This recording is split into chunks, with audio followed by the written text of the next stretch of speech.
This is The Download from Sounds Profitable, your daily source for the essential news of the business of podcasting, brought to you by Spreaker from iHeart. I'm Gavin Gaddis. Here's what you need to know for today, Tuesday, October 8th. Our first story, Advertising Week briefing from Digiday. Brand storytelling versus performance debate takes center stage at Advertising Week, New York. AWNY has kicked off its 20th anniversary this week with panels like Brand as Multiplier, Why We Need to Rethink Brand versus Performance, and Bridging the Gap, Performance Marketing Meets Brand Building. The divide between the two schools of thought is older than Advertising Week itself, but this year's presenters tell Digiday there's a different way to approach the two concepts. Brand and performance can work in tandem, rather than operate as two competing interests. Next up, Audible celebrates 4th anniversary in Spain, highlighting the rise of audio entertainment. In 4 years, Audible.es has more than doubled their inventory of Spanish-language audiobooks, audio fiction, and audio documentaries. Key findings from a report fielded by Nielsen IQ data for Audible include nearly 30% of the Spanish population, that's 14.5 million people, have listened to a podcast in the past year, with 9.3 million having listened to at least one audiobook in the past year. Next up, how Walmart is redefining podcast advertising through influencers and data-driven insights. DJ Vaughn, Director of Multicultural Media Partnerships at Walmart, says podcasting's ability to tap into diverse audiences has led Walmart to focus on customizing their audience, investing in integrations with podcasts that go beyond old-school sponsorship messages. One result of this is a shout-out campaign that prompts podcast hosts to give a testimonial for a diverse-led product available at Walmart, as well as briefly interviewing the founder of that product.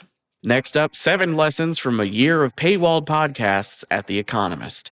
1 year ago, The Economist made a bold decision to take all their accompanying podcasts, accepting the intelligence, behind a paywall.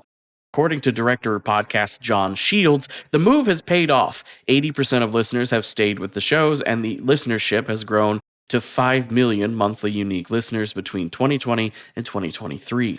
The Economist also reports that while The Economist does not provide bylines on articles, famously, strong personalities and distinct voices appear to be what's driving listenership to their shows. Shields encourages other outlets to follow suit with their own paid plans, advising, quote, "You got to make the effort to bring people with you," end quote. And finally, the IAB predicts social video will overtake CTV this year. CTV, that's connected television, is having a supply and demand switch.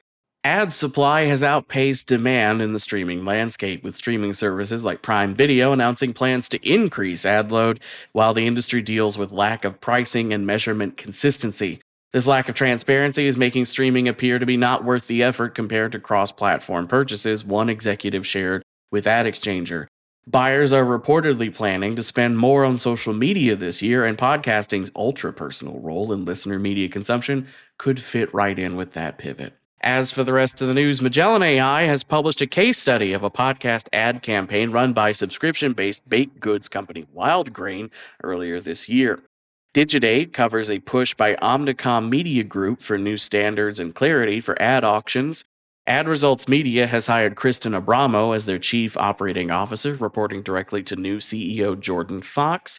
PRX has launched a pilot program to strengthen the podcasting capabilities of 30 public media stations funded by the Corporation for Public Broadcasting. And political podcast appearances continue to make waves as Kamala Harris's Call Her Daddy episode gets further coverage in The Atlantic and Morning Brew.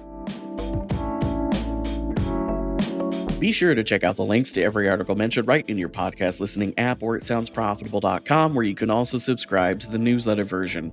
The Download is written and produced by Newton Shuttlecotti, myself, Brian Barletta, and Tom Webster. This episode is hosted on Spreaker. For Sounds Profitable, I'm Gavin Gaddis. Download us again tomorrow.